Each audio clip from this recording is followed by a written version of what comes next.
Hi, friends. In our time together today, I want to talk about something that really impacts our tone quality, the comfort we have when playing the whistle, and that is how we hold the mouthpiece in our mouth. Sounds like we should be way beyond that, doesn't it? Well, this is a fine tuning of how we play. We have said very basically that you take the mouthpiece and you put the bottom of the kind of the front of the mouthpiece on your lower lip and then lower your upper lip and then play. And that's great. I do find though that when I do that, maybe because I've played the saxophone for so long that my mouth wants to do something else. I find that my lips tend to get in the way a little. It obstructs my airflow. I get a dull tone and squeaks and squawks. If I move the whistle slightly to the right, as you may have noticed I've been doing lately, I find my airflow is less encumbered and I have to put the whistle less into my mouth than when I put it in the front.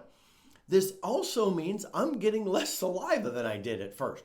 So in order to overcome my saxophone woodwind tendencies that I have here, I just move the whistle slightly here.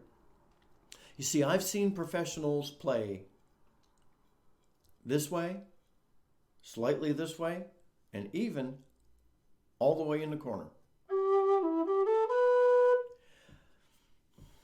That's not as comfortable for me. So experiment for yourself. Remember we talked about how the whistle works. There's no magic spot for where to put this. I could pretend it's a flute.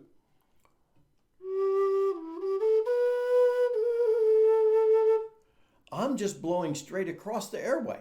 And the whistle knows how to do it. The whistle does its job, but it's a bit of a dull, airy sound. You might want to use that sometime. I don't know. For me, I'm trying to find that spot where I get my airflow interrupted less. That will create fewer squeaks and squawks. Whole coverage normally creates a squeaks and squawks, but sometimes if my lips or my mouth gets in the way, then that'll create that too. It more often will create a dull tone.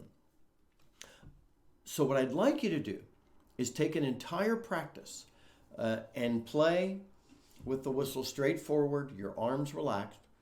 Find that place where the whistle, the angle you hold the whistle is actually going to impact whether your lips are in the way as well. And then another practice, slightly to the side.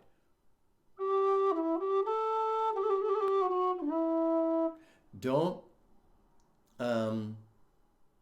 be tense. Just try different places. This is the same for the low and the high whistle. See, this works the same.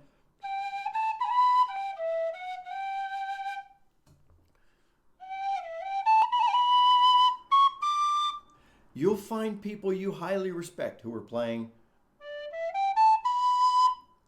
or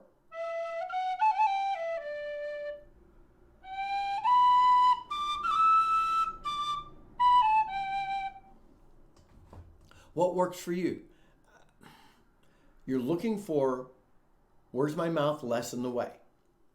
Where am I not restricting my airflow? Where does my tone quality sound a little more pure and less impacted? Where am I working less? Where are my arms comfortable? That's why I say it's a fine tuning of what we're doing. So I want to play better. I know you want to play better. So experiment with where you're placing the mouthpiece of the whistle in your mouth and how you're holding the whistle. This impacts how long you're able to play before your hands get tired. This impacts how much moisture and saliva gets into your whistle. This impacts your airflow and tone quality. So much. So find that happy spot. I'm starting to think mine is further over to the side of my mouth than I expected at first. You can even, as you put the whistle in your mouth, experiment with what your lips are doing and where the whistle is around your lips.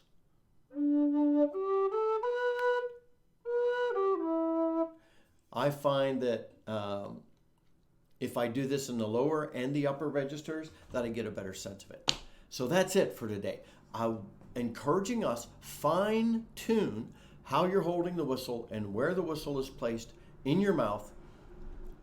This will improve all the factors we've talked about. Ability to play longer, ability to play with a clearer tone, less saliva, more relaxed hands. So until next time, my friends, this is Scott Shade. Happy Lodi whistling.